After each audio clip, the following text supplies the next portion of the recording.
ಕೇಂದ್ರ ಸರ್ಕಾರದ ನೌಕರಿಗೆ ಒಂದು ರೀತಿ ಲಾಟರಿ ಜನವರಿ 1ನೇ ತಾರೀಕಿಂದ ಯಾರ್ಯಾರಿಗೆ ಎಷ್ಟೆಷ್ಟು ಸಂಬಳ ಸಿಗುತ್ತೆ ಅಂತ ನೋಡ್ತಾ ಹೋಗೋಣ. ಕೇಂದ್ರ ಸರ್ಕಾರದ ಪ್ಯೂನ್ ಇವರ ಸಂಬಳ 45,000. ಜನವರಿ 1ನೇ ತಾರೀಕಿಂದ ಕೇಂದ್ರ ಸರ್ಕಾರದ ಅಡಿಯಲ್ಲಿ ಪ್ಯೂನ್ ಆಗಿ ಕೆಲಸ ಮಾಡ್ತಾ ಇರೋರ ಸಂಬಳ 45,000. ಕ್ಲರ್ಕ್ಗೆ 50,000. ಪ್ರಧಾನಿಯ ಬೇಸಿಕ್ ಸ್ಯಾಲರಿನೂ 50,000ನೇ. ಕೇಂದ್ರ ಸರ್ಕಾರದ ಕ್ಲರ್ಕ್ಗೂ ಸಿಗೋದು 50,000ನೇ. ಇನ್ನ ಪೋಸ್ಟ್ ಮ್ಯಾನ್ ನ ತಿಂಗಳ ಸ್ಯಾಲರಿ ಬರುವ ಜನವರಿ 1ನೇ ತಾರೀಕಿಂದ 55,000. 55,000 ರೂಪಾಯಿ. ಇನ್ನ ಕಾನ್ಸ್ಟೇಬಲ್, ಕೇಂದ್ರ ಸರ್ಕಾರದಲ್ಲಿ ಯಾರು ಕಾನ್ಸ್ಟೇಬಲ್ ಅಂತ ಕನ್ಫ್ಯೂಸ್ ಆಗಬೇಡಿ. ಯೂನಿಯನ್ ಟೆರಿಟರಿ, ಕೇಂದ್ರಾಡಳಿತ ಪ್ರದೇಶಗಳಿರುತ್ತಲ್ಲ, ಅಲ್ಲಿ ಕಾನ್ಸ್ಟೇಬಲ್ ಆಗಿ ಕೆಲಸ ಮಾಡುವಂತವರು 58,000 ರೂಪಾಯಿ ಸಂಬಳ. ಹೆಡ್ ಕಾನ್ಸ್ಟೇಬಲ್ಗೆ 69,000 ರೂಪಾಯಿ ಸಂಬಳ. ಇನ್ನ ಎಎಸ್ಐ, ಸಬ್ ಇನ್ಸ್ಪೆಕ್ಟರ್, ಇವರ ಸಂಬಳ ಜನವರಿ 1ನೇ ತಾರೀಕಿಂದ 76,000. ಅಬ್ಬಬ್ಬ, ಲಾಟ್ರಿ. ಜೂನಿಯರ್ ಎಂಜಿನಿಯರ್ 92,000 ರೂಪಾಯಿ ಸಂಬಳ ಬರುವ ಜನವರಿ 1ನೇ ತಾರೀಕಿಂದ. ಇನ್ಸ್ಪೆಕ್ಟರ್ ಸಂಬಳ 1,20,000 ರೂಪಾಯಿ.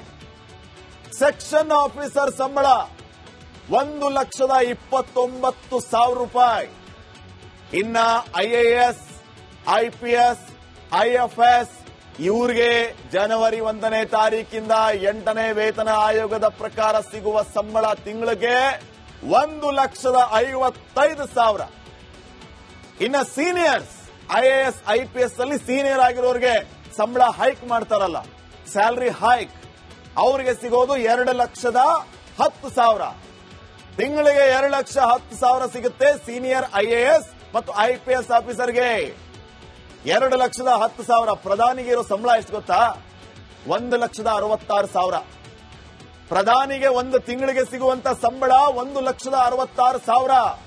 At the same time IAS, IPS ಆಫೀಸರ್ಗೆ ಸಿಗುವಂತ ಸಂಬಳ 2,10,000. ಪ್ರಧಾನಿಗಿಂತ ಹೆಚ್ಚು ಸಂಬಳ ತಗೊಳ್ಳುವಂತವರು ಇವರು.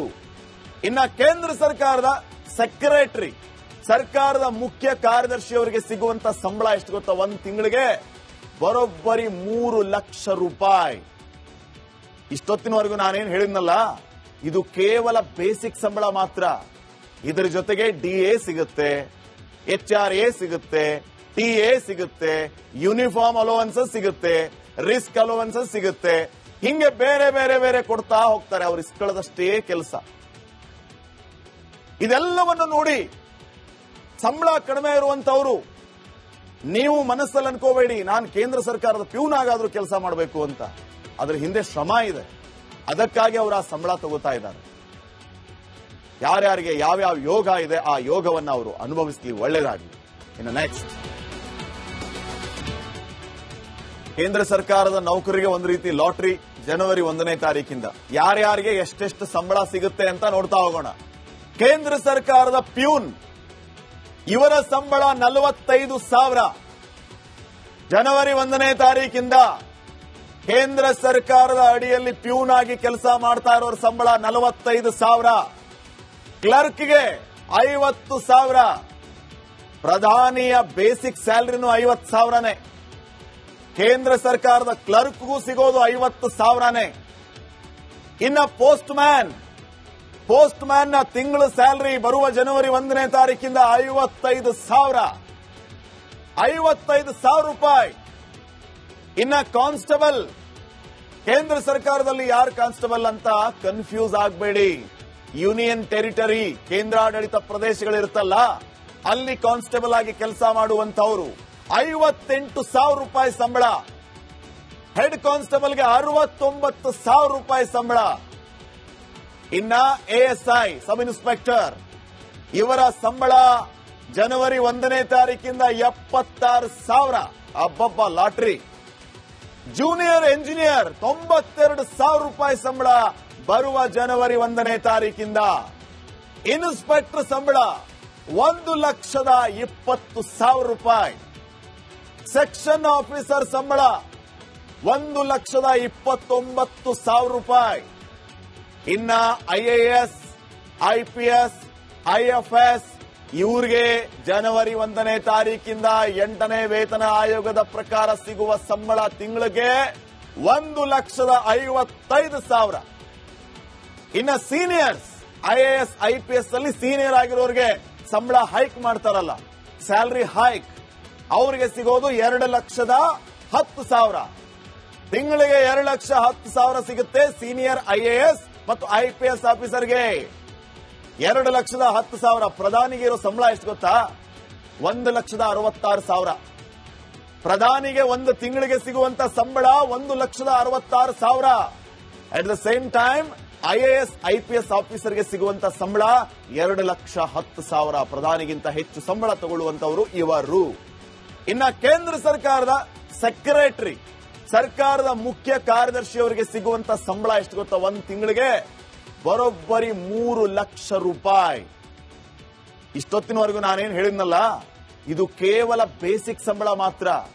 ಇದರ ಜೊತೆಗೆ DA ಸಿಗುತ್ತೆ, HRA ಸಿಗುತ್ತೆ, TA ಸಿಗುತ್ತೆ, ಯೂನಿಫಾರ್ಮ್ ಅಲೋವೆನ್ಸಸ್ ಸಿಗುತ್ತೆ, ರಿಸ್ಕ್ ಅಲೋವೆನ್ಸಸ್ ಸಿಗುತ್ತೆ. ಹಿಂಗೆ ಬೇರೆ ಬೇರೆ ಬೇರೆ ಕೊಡ್ತಾ ಹೋಗ್ತಾರೆ. ಅವ್ರು ಇಸ್ಕೊಳ್ಳೋದಷ್ಟೇ ಕೆಲಸ.